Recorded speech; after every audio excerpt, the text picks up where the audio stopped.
Gurabari Muralangalang. Welcome to National Archives of Australia. My name is Caroline Webber, Director of Digital Publishing. And can I say, it's amazing to see so many familiar faces. It's really wonderful to be here marking this anniversary.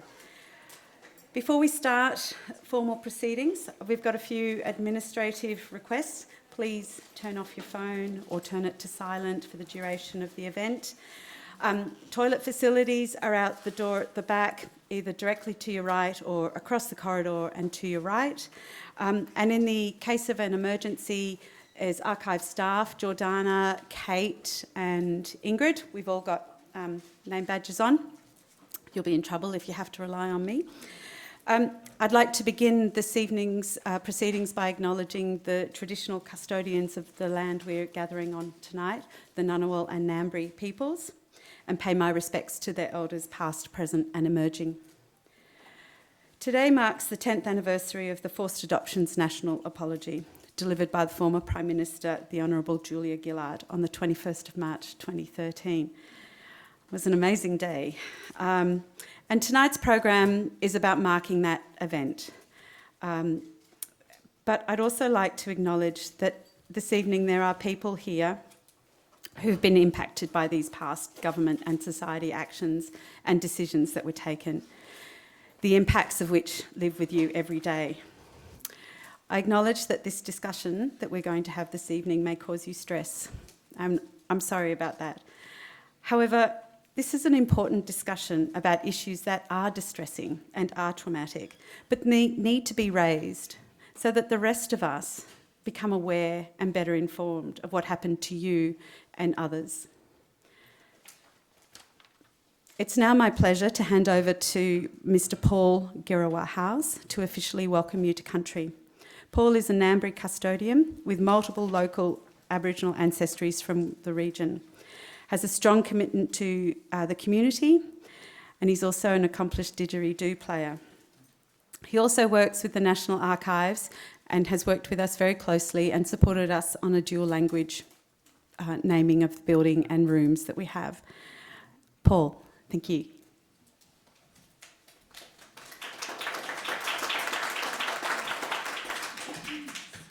Mandangu and Wurrugawuri, Caroline, thank you, Caroline, and Buro Maramang, Yare Marang, Maranya, good afternoon, everyone, or good evening, everyone.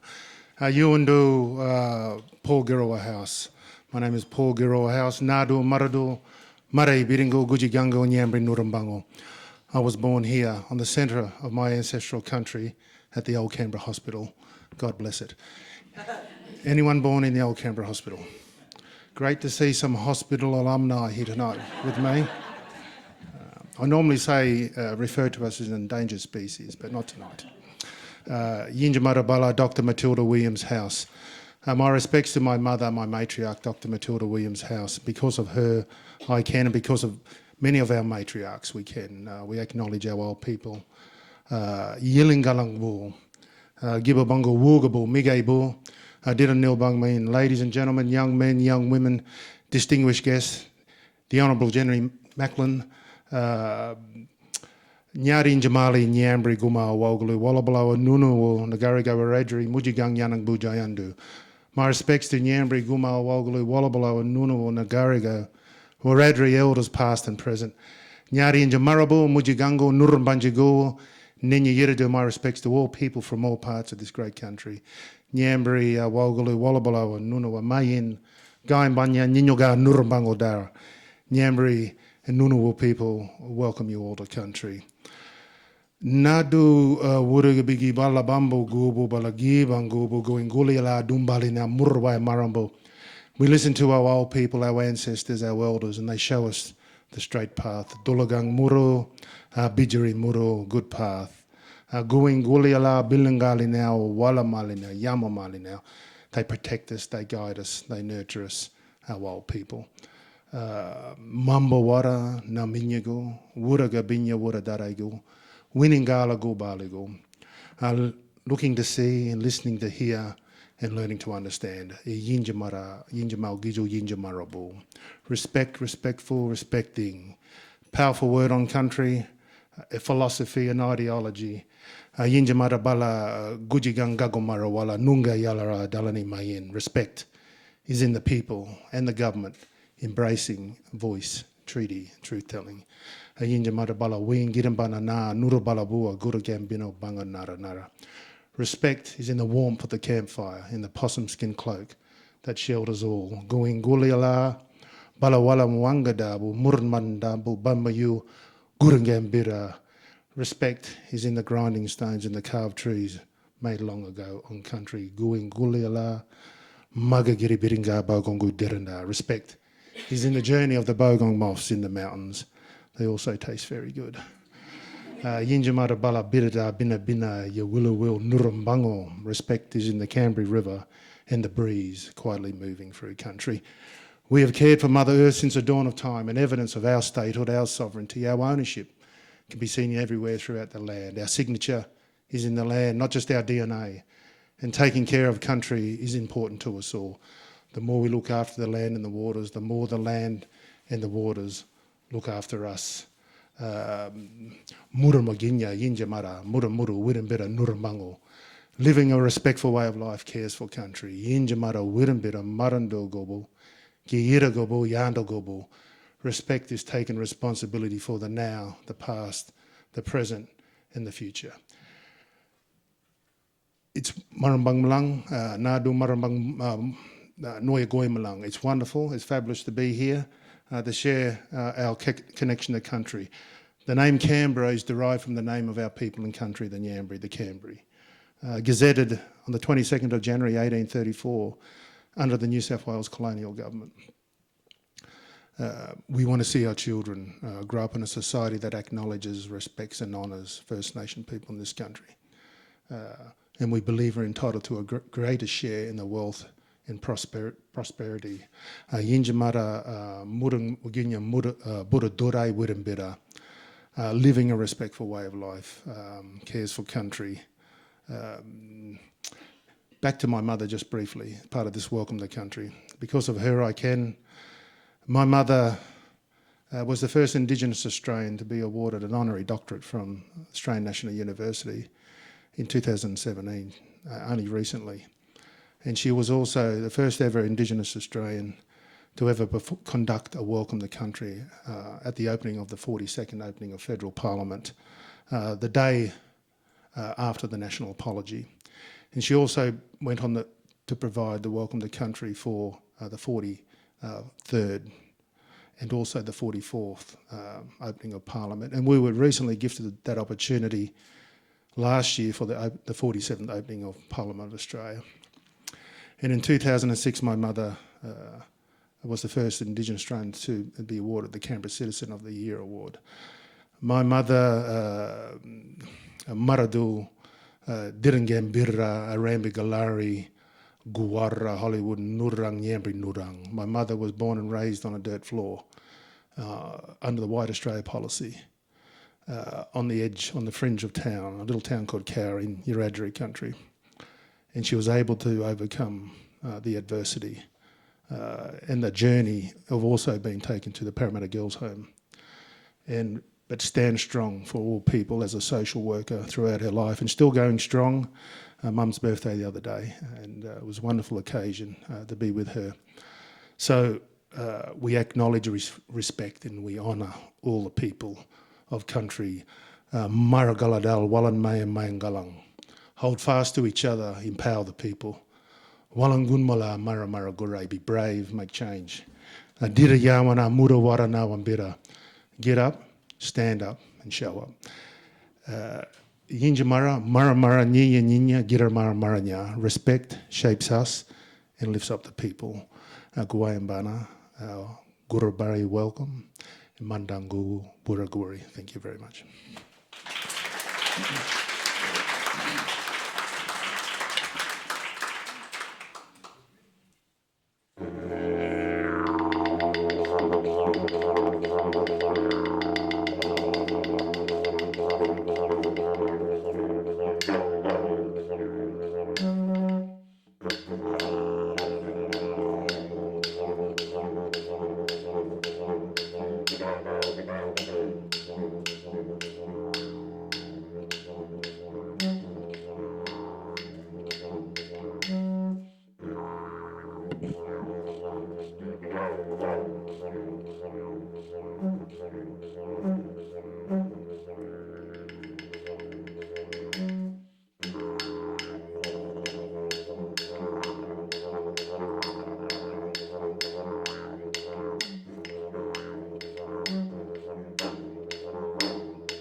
Thank you.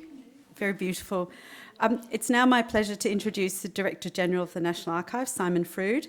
Unfortunately, Simon's not able to be with us this evening, but has sent a message of welcome from Adelaide through the magic of pre-record and IT. He is sitting in Adelaide on the traditional country of the Kaurna people. Good evening. I'd like to acknowledge the traditional custodians of the country in which you are gathered on tonight, the Ngunnawal and Ngambri people. I'd also like to acknowledge the traditional custodians of the land on which I'm situated, the Kaurna people from the Adelaide Plains. And I'd like to pay my respects to their elders past, present and emerging. Welcome to the National Office of National Archives of Australia. Some of you may not be aware that we have offices in all capital cities across Australia. I'm based in our South Australian office, and because of personal commitments, I'm unable to join you in Canberra for tonight's event.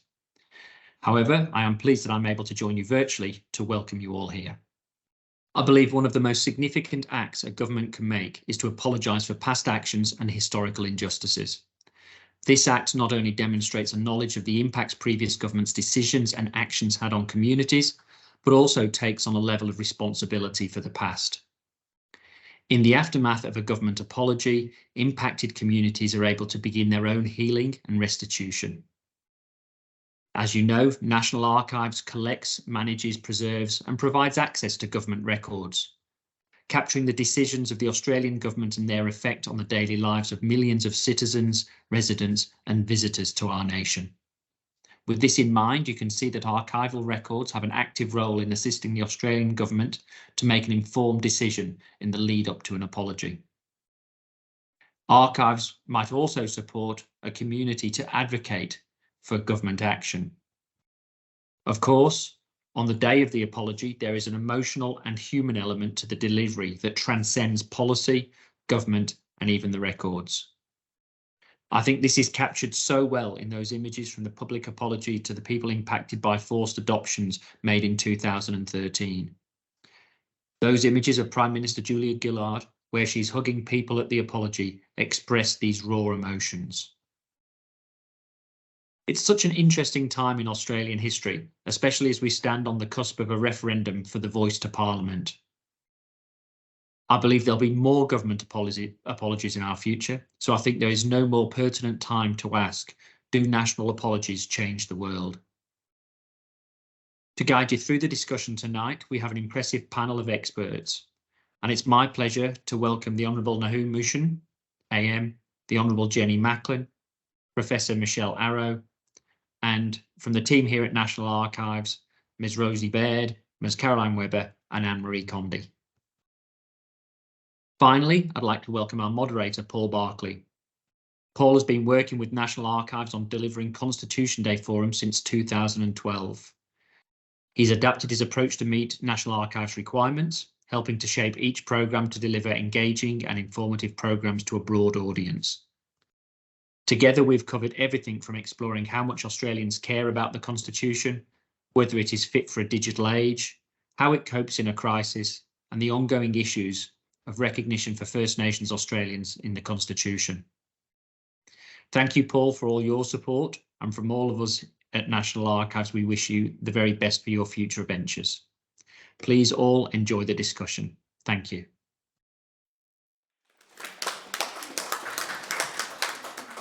Thank you, Simon.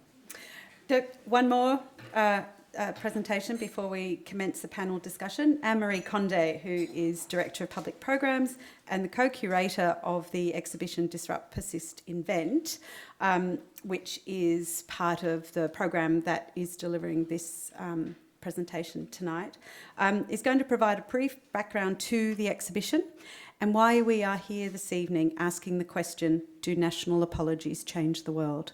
Anne-Marie. Thank Good evening, everyone.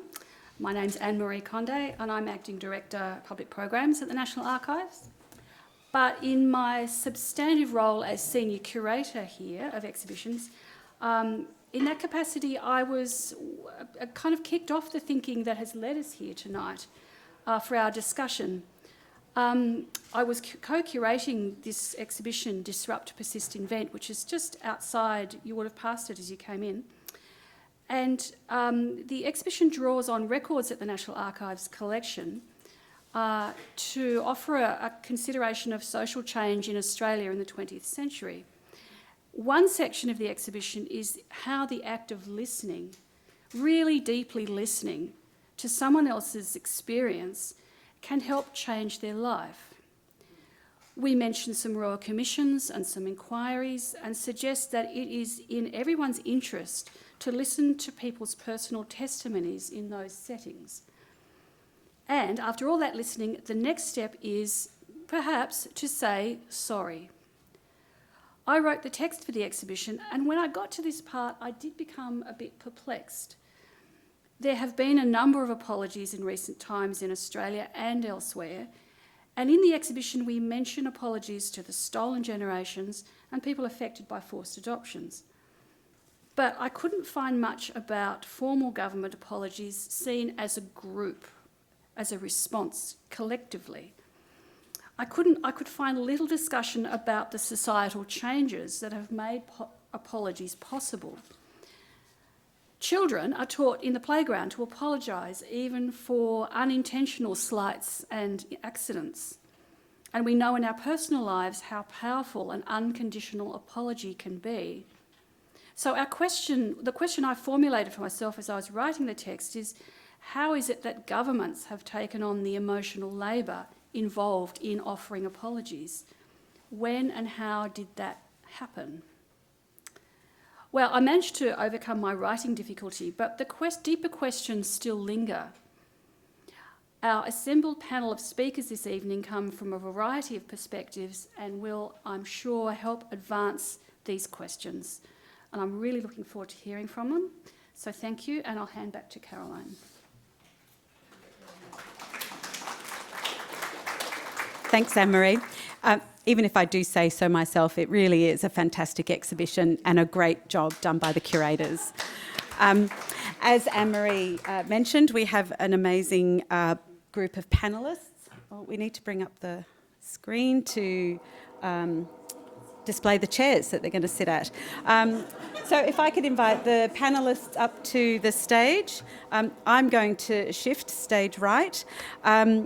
As Anne-Marie mentioned, we've got the Professor Nahum Mushin AM, the Honourable Jenny Macklin, Professor Michelle Arrow and Rosie Baird. The moderator is Paul Barclay from Radio National's Big Ideas. We're also recording this and will be available in a few weeks on our website, and it will also be broadcast in the coming week or so from Big Ideas, Radio National Big Ideas. So it will be broadcast to a larger audience as well. So I'm going to hand over to Paul, and who will lead the discussion. Thank you. It's a pleasure to be here once again at the National Archives of Australia. 2012, I think I just found out, was the first event I conducted here. Wow, that is going back. Like that discussion 11 years ago, this one's also being recorded for my radio program, Big Ideas, on Radio National. It'll be coming up in the not too distant future. I'd like to acknowledge the traditional owners of the land on which we are meeting today, the Ngunnawal people, and pay my respects to elders past and present. As you all know, it was on this day a decade ago that the then Prime Minister Julia Gillard delivered the historic national apology for forced adoptions, a dreadful practice where mothers were forcibly separated from their babies, children adopted out with little or no genuine consent given. That apology is just one of many official government apologies, both here and overseas, for historic wrongs. They're becoming more common. We all remember, of course, Kevin Rudd's powerful apology to the stolen generations of Indigenous Australians wrongfully removed from their parents, an apology called for in the Bringing Them Home report of a decade or so earlier. That's how long it took for the apology to be forthcoming. And an apology was also offered by Julia Gillard to the forgotten Australians, those 500,000 or so children and young migrants who grew up in institutionalised care. The National Archives has brought together a terrific panel to talk about some of the issues around apologies and the importance and impact of them. On my immediate left, Nahum Mushin was a Justice of the Family Court of Australia, Professor of Law at Monash University and Chair of the Commonwealth Government's Forced Apology Reference Group advising the government on the apology. Jenny Macklin is a Vice-Chancellor's Fellow at the University of Melbourne. She was Minister for Families, Housing, Community Services and Indigenous Affairs and Minister for Disability Reform in the Rudd and Gillard Labor governments. And as Minister, she oversaw the apology to the stolen generations and the apology to the forgotten Australians. Next to Jenny, we have Rosie Baird, who was born, raised and educated in Darwin and belongs to the Tiwi and Yuwajja language groups with family links to Arnhem Land, Central Australia, Coburg Peninsula and Tiwi Islands. Rosie comes from a stolen generations background, with both their parents having been removed from family and country. And Rosie was on the subcommittee of National Sorry Day to advise the Australian government on the apology to the stolen generations. And at the end of the panel, Michelle Arrow, Professor in Modern History at Macquarie University and a Fellow of the Whitlam Institute, the author of 3 books, including The 70s, The Personal, The Political and The Making of Modern Australia. Please make our fantastic panel welcome.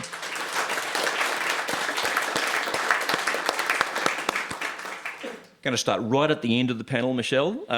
We'll come to specific apologies in a moment, but history is, of course, replete with wrongs and injustices, often judged through the lens of the present.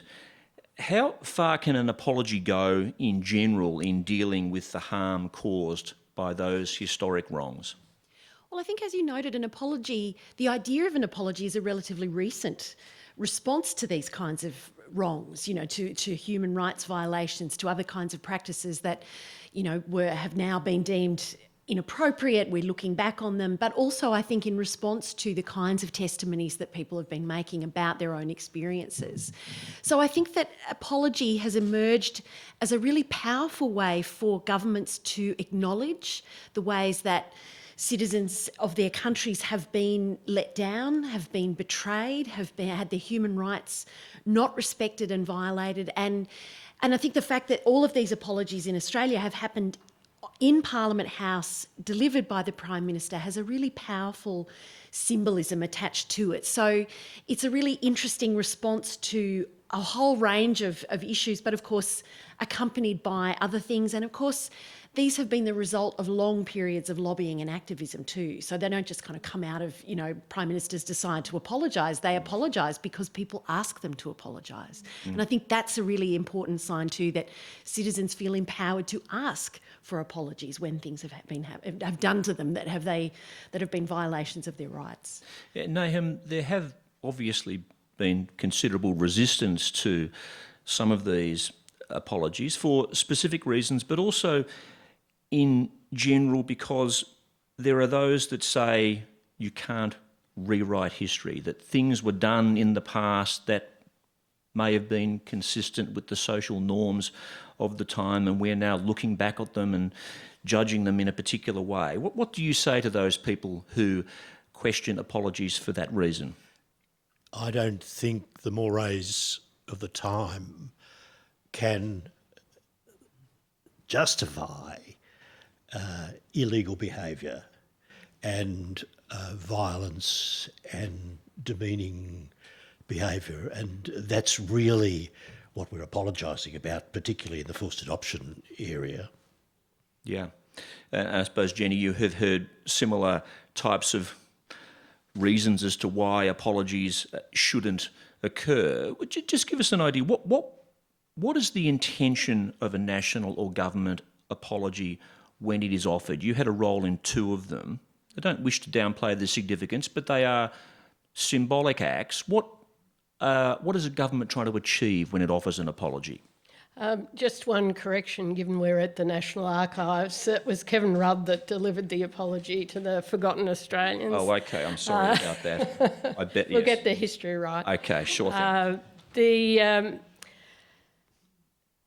It was such a struggle to get the apology to the stolen generations, and I think in some ways the length of that apology and the political nature of the dispute made it very, very hard for the members of the stolen generations. I just wanted to share with people a very powerful quote from Tom Calma, who many of you as Canberrans would know, but at the time he was the Aboriginal and Torres Strait Islander Social Justice Commission in the Human Rights Commission, and he was advising me right from the start about how we might go about the apology. And he said to me, and it really goes to your point, for many of the stolen generations, the refusal to apologise has amounted to a denial of their life experiences. This has been reflected in vicious debates about whether children were stolen or saved. And this is the importance of the apology, going back to Michelle's point. By acknowledging and paying respect, those who have suffered can move forward to heal and ultimately to belong. And I think that really sums up just how damaging the opposition can be. And in the case of the stolen generations, it was so long and so nasty and had race at its heart, which is another big significant difference. I think that's what made it so damaging. But I thought that quote from Tom would be a powerful way of getting across the point. Yes, Rosie, it was part of a nasty culture war at the time, wasn't it? And I wonder whether or not the apology itself set the historic record straight, told a truth, dismissed that argument that the stolen generations never occurred, that a small number of people were putting. Well, it was, because it's my lived experience, and as we grew up going to school, we always wondered why our mother was not telling us about her history. And, you know, all these aunties, we weren't allowed to call them by their first names. And I realised that my parents and our other aunties were all ashamed of their background because they didn't have that story to pass on to their children. They were ashamed of the life that they'd led, you know, being removed from family and didn't have the full story to tell. So I was actually part of the 1994 conference, the Bringing Them Home conference that was held in Darwin, which actually called on Robert Tickner, the minister at the time, to give the apology up there and, you know, to open up the records. You know, and the Northern Territory was one of the first ones that signed the Memorandum of Understanding. We signed that up there in 1996 for access to records to, you know, start bringing our families back together again. So the apology for our parents was it was desperately needed for sure, eh? I think that point that Rosie's making about how long ago it started, and of course it was that conference, Rosie, as you know, that led to the Keating government establishing the inquiry that ended up in the Bringing Them Home report, and then the 10 years of public campaigning, the huge walks across the bridge and so on. So it was a massive campaign that began really back in those years by people whose lives were so directly affected. Yeah, and it wasn't until that Going Home conference in 94 that our aunties and, you know, our families were starting to talk about where they came from and who everyone was connected to. Before that, it was all kept under the rug, sadly. I suppose we'll be drilling down mostly looking at the stolen generations apology and the forced adoptions apology. Nahum, I wanted to come to you on that, because tonight we're marking the anniversary of the forced adoption apology. Remind us beforehand, though, because there may be people listening to this radio program who are not aware of the practice of forced adoption, the era in which it occurred and what it involved. Well, this is a period of about 30 years, starting in the early 1940s, in which young women, underage women, without legal advice, without any supports, without a guardian, were subjected to inhuman and illegal behaviour. I don't think it's appropriate to go into the literal detail, but this is something which is to the shame of this nation, and I think the apology does something to heal that. You must have heard some very distressing stories. Oh, indeed. From that time. Indeed, and you just have to read the Senate report on forced adoptions, which gave rise to the apology and all the later things, to know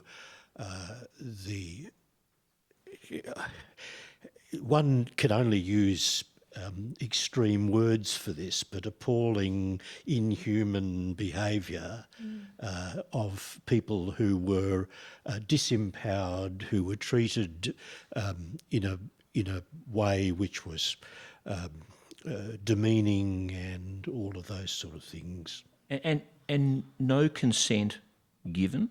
Well, it's interesting that. And consent in inverted commas, I suppose. The fact that there wasn't consent makes it forced.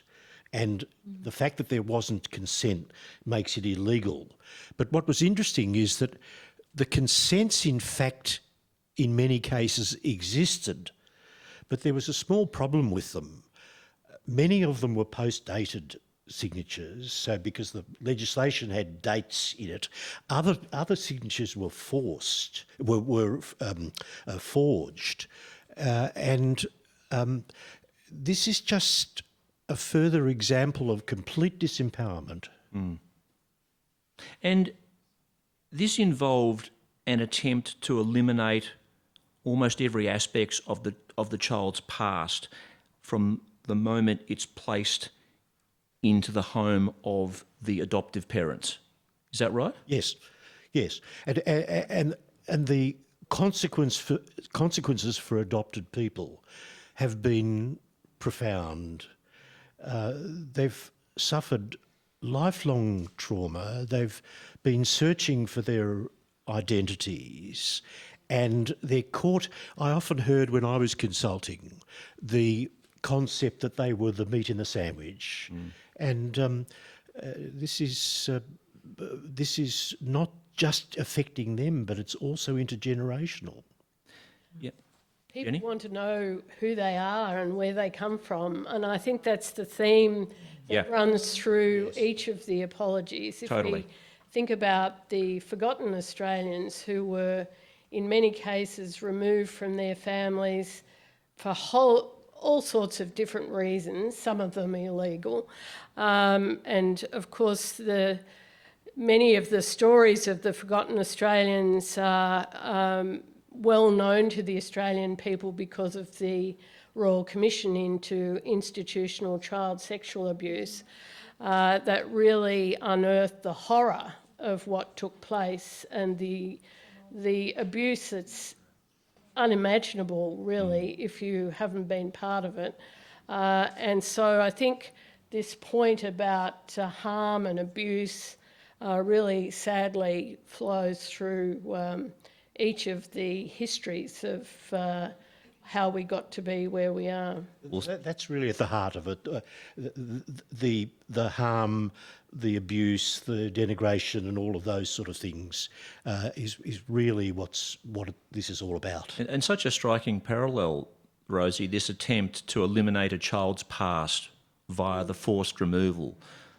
That's the Stolen Generations experience, isn't it? Exactly, yeah.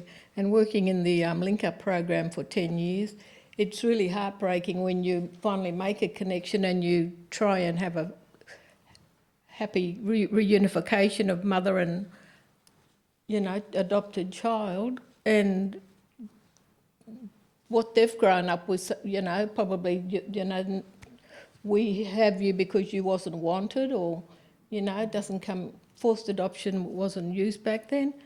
So it doesn't end up being a happy reunion because they got that feeling that they wasn't wanted by their birth parents, and it's really heartbreaking when you're trying to do link up, They were stolen. even though they were, and they just can't understand that concept, Yeah. you know, of giving the birth mother back her rights. So. Michelle, perhaps you can just remind us of the period of time that we're talking about. I mean, this is an era when being a single mother, for example, was dreadfully stigmatised. Often the mothers were underage as well. What were our attitudes towards children born to single mothers at this time, and how much pressure would those mothers-to-be have been under to relinquish their children? Oh, under enormous social, you know, kind of moral pressure. The kind of message that often comes through in accounts from mothers who were forced to give up their babies was that they felt ashamed and that they were being punished for the sin of you know, having a child outside of marriage. I mean, if you think about the post-war period in Australia, which is really when the peak of forced adoptions is happening, the sort of 50s to the 70s. It's a period which is, you know, if you look back on, you know, images in the Women's Weekly, it's all about happy families. And that kind of had a flip side, which was that it sort of said that the only kind of family is a white nuclear family. And anyone else who has a child outside of that situation, well, your child would be better off with one of those families. So why don't you give up your child to a family, a better family, and make sure they have a better start? So it totally disregarded single mothers' ability to care for their children. And of course, that was reinforced by state policies because there were no welfare supports for unmarried mothers, and that changed, of course, in the 70s. The other factor, of course, at the time too, which is a also unpleasant part of this discussion, was that there was a demand for adopted babies at the time too, wasn't there? And this was not the era of fertility technology that exists today.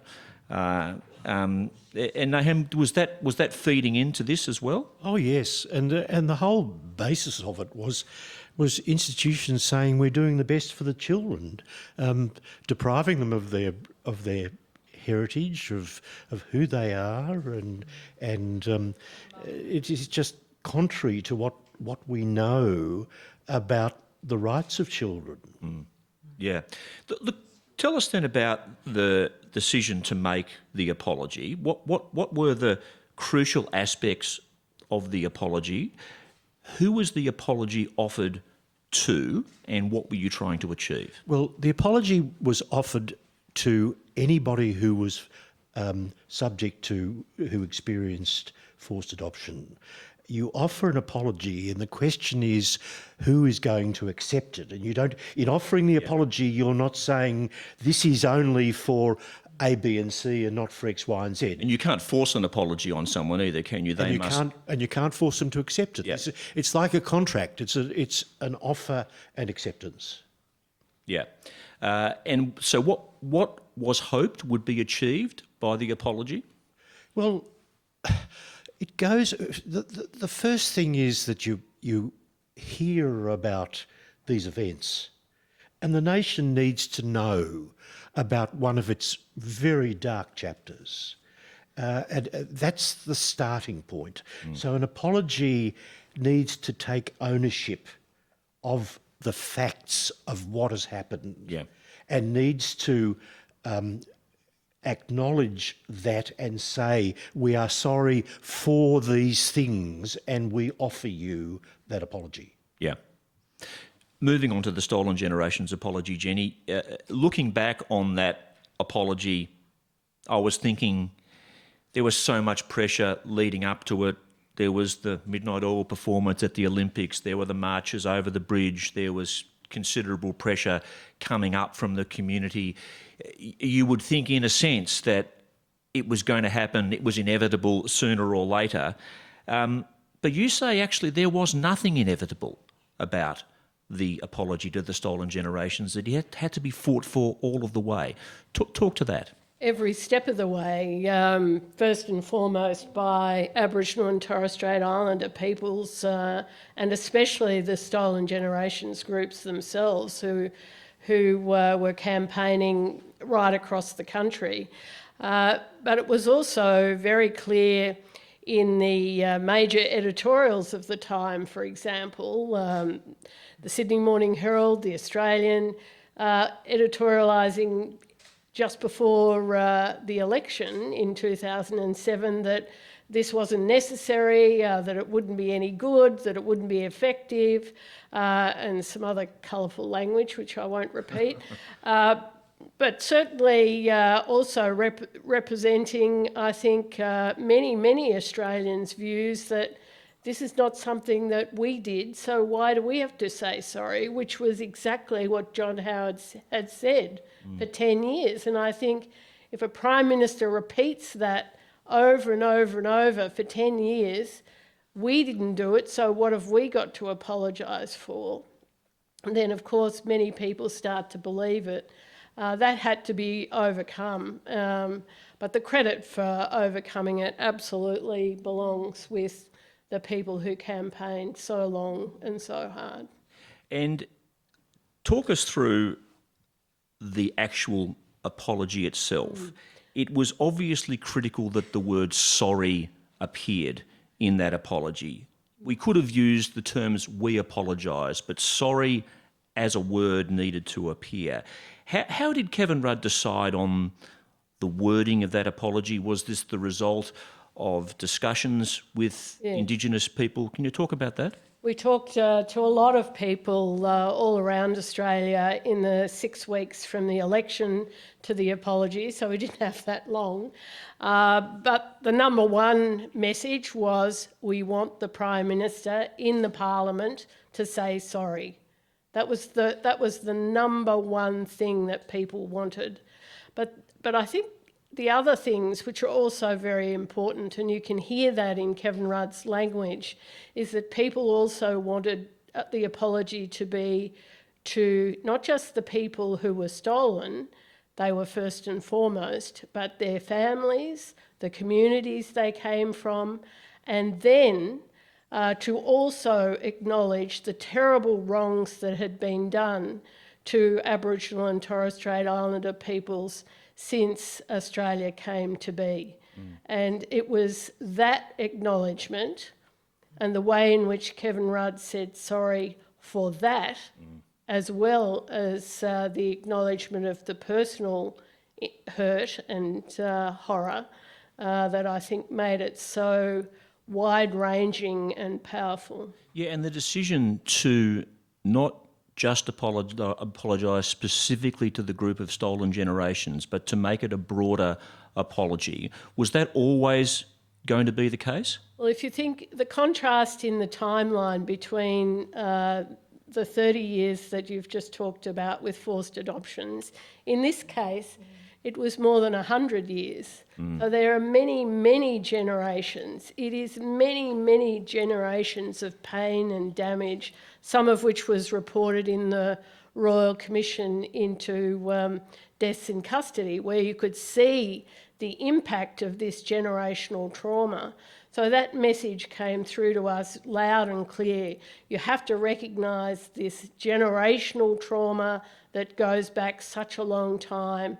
And many people advised me to do the broader apology as well, to make sure we understood that there were many other terrible things about which the truth needs to be told.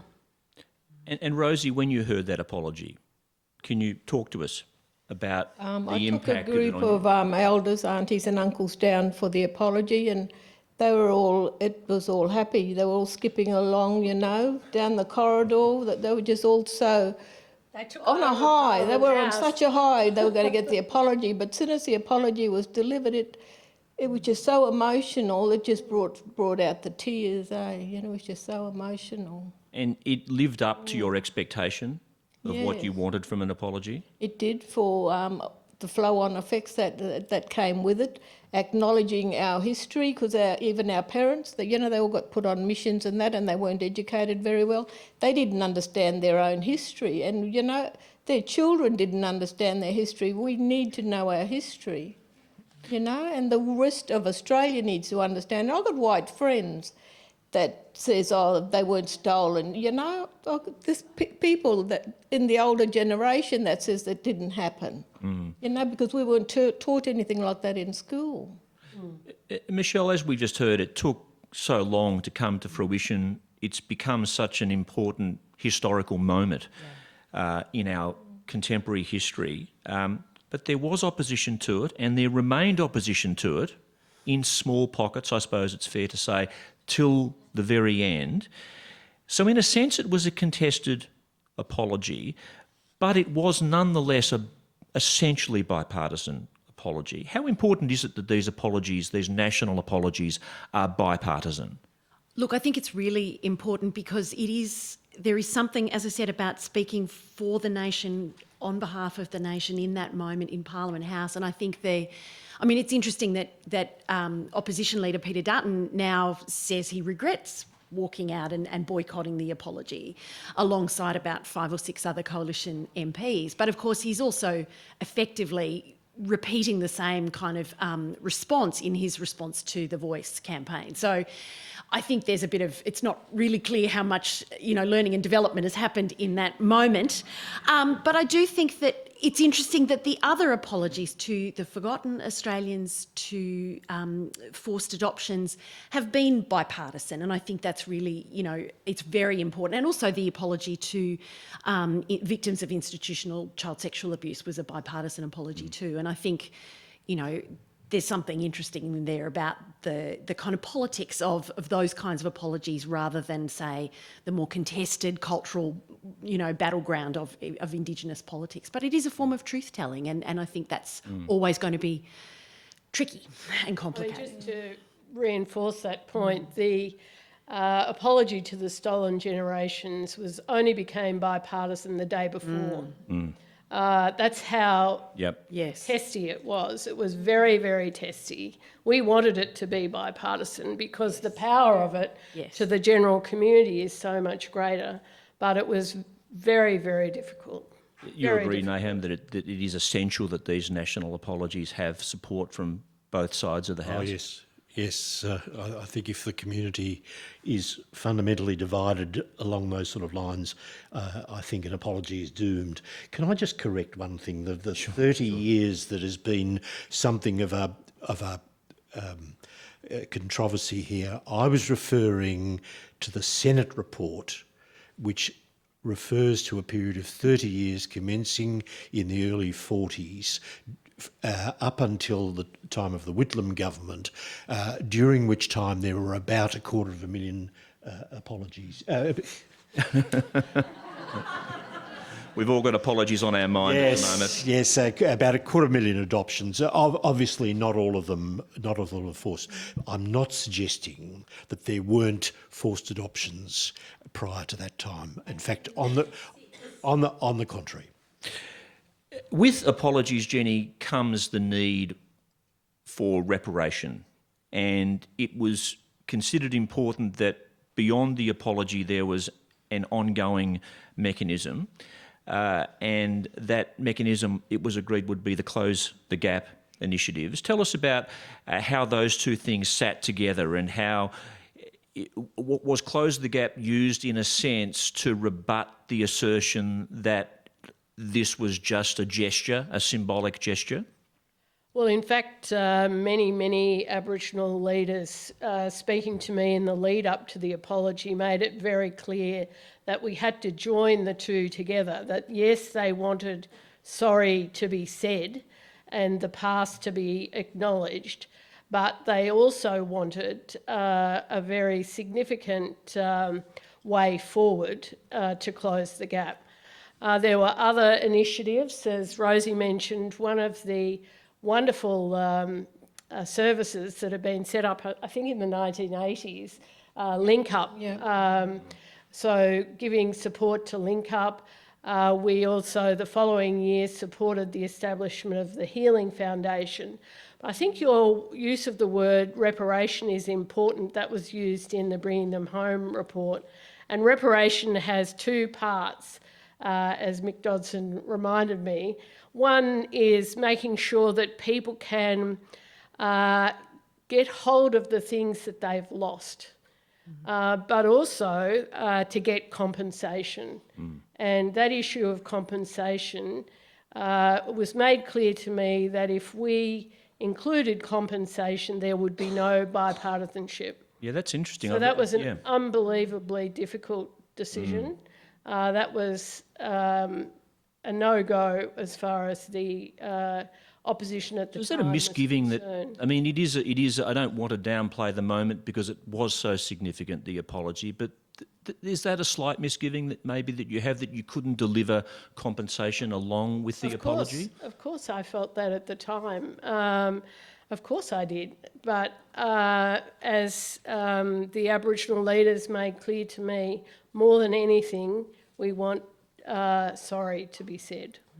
And Rosie, do you feel disappointed that compensation wasn't attached to the apology, couldn't be attached to the apology? From what I understand, reparation is good because, you know, it is there to repair, but compensation, I understood, had to be fought through the courts. It wasn't a given, which is probably why it wasn't on the table at the time. Is that right? Well, it wasn't on the table because we couldn't get bipartisan support. Yeah, because the reparations that they're getting now, the redress in that, it's not compensation.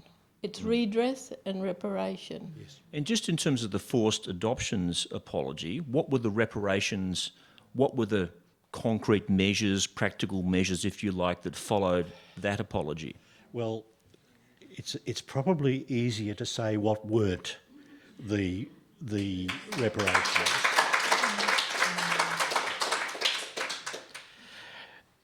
The Senate said, and the Implementation Committee said, there should be a redress scheme. We're waiting. And I can only cross my fingers. I can't do any more than that. Why was there such reluctance to implement those measures? I don't know. I think is the short answer. There was a change of government a few months after that apology, and I don't think it was well accepted by the new government. Look, the whole thing about redress in forced adoptions has got its problems to it. It's not within the primary jurisdiction of the Commonwealth, and it was private institutions who perpetrated forced adoptions. To the great extent, not exclusively, but that's the problem. It was hospitals and it was religious institutions and so on, and that was a real difficulty. If there's going to be redress in forced adoption, and there needs to be, then the Commonwealth needs to talk to the states about it, and there are hurdles to be overcome. They're not insurmountable, and with goodwill it should be able to be overcome, but there is work to be done. Yeah. I mean, that's the contrast with the Forgotten Australians, because, of course, one of the big demands from them was the establishment of the Royal Commission, and out of the Royal Commission they recommended a redress scheme. And of course, because the Royal Commission had really, over 5 years, so comprehensively set out the abuse that had taken place by the states, by the churches and so on, by many community organisations, the government of the day was required to establish a redress scheme. And I know there are people here today who would say it's not perfect, and I know that, but it did go through exactly as you've just described, the difficult negotiations with the states. Well, the Royal Commission had to go through that as well, get the agreement of the states, and of course the states responsible for many of the institutions where the abuse took place. So they knew they would be paying as well as some of the churches. So nevertheless, that was done and agreed, and so it definitely does demonstrate it can be done. I think one of the overarching questions of this discussion today, Michelle, has been, can apologies change the world? And, you know, there are those who believe that an apology can be transformational, that it can open up possibilities that didn't exist before the apology. It can push policy in new directions. Do you think that has been the case with some of the apologies that we've spoken about today? And in particular, I mean, we're discussing at the moment, debating a voice to Parliament, recognising First Nations people in our Constitution. Could we be having that discussion, for example, without having told some truth and done some apologising to the stolen generations all of those years ago? Yeah, I think that's exactly right, that's a really important part. And I think one of the things that all of these apologies have in common is they have a long history of activism and people speaking out, you know, as in the exhibition, speaking to the powerful and talking about their experiences. And that has changed the way we understand our history. It's changed the way that we tell our history. And, you know, the National Archives has played a really important role in that, in kind of giving people access to their material. And you know, we see exhibitions in museums about the stolen generations or the forgotten Australians. And so I think those stories, you know, my daughter is learning about these things in school in ways that I think wouldn't have been the case even 20 years ago. So I think that kind of slow work of transformation and of getting the stories out there so that people do understand them, and then once people have that understanding, it does help build a case for reform. So I do think that this is slow, and I think it's not happening fast enough, but I think it does work to change things in the long term, and it changes the way people understand their country. Okay, you're not a futurist or a future teller or you're a historian. However, what might we be apologising for in the years and decades to come? What perhaps is calling for apologies in the years to come? Anyone on the panel want to have a go at that? I think international adoption.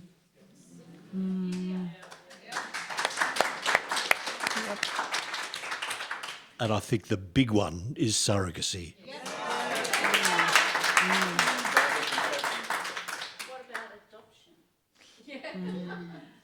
Yeah. Well, I have long argued, including out here on the first anniversary, that we need to look at whether we need adoption at all. And I suppose my other question along those lines is, if apologies are becoming more common, and if we're seeing more of them around the globe, as we are, and we're seeing apologies for colonisation, for slavery, for all manner of things now, for good reason, does there come a point, Jenny, when apologies become so common that they lose their power and impact? Well, I don't think you'd say in Australia we've had too many. I mean, there's really only been at this national level by a Prime Minister, the three that we're talking about here tonight, which have been so important and so significant to so many people, millions of people. So I don't think that it's something that's common. But what I'd like to do is join with your other point about the voice, and one of the things that I think's come out of the apology to the stolen generations, at least, is the importance of truth-telling. And we have to know the truth about our history. We cannot go on not knowing. And so I hope, in addition to the voice, that we will begin the process of extending the truth-telling so we all better understand what's happened to make us the way we are. I think, Rosie, I need to let you respond to that if you can. I mean, are we getting better at this as a nation? Have we got a long way to go? How do you see how far we've come maybe since that apology to the stolen generations? Well, I think we've still got a long way to go with truth-telling because, like I said, you know, our generation didn't learn about it, and now the next generation in school is starting to learn about it, but it still needs to be out there, and the true history still needs to be told. I'm going to have to wrap it. I've already gone over time, as I want to do. It's been a fantastic discussion, which of course could go for another hour or more, but that's going to have to do us. Thanks very much to our fantastic panel. Thanks to you in the audience, and thanks to the National Archives.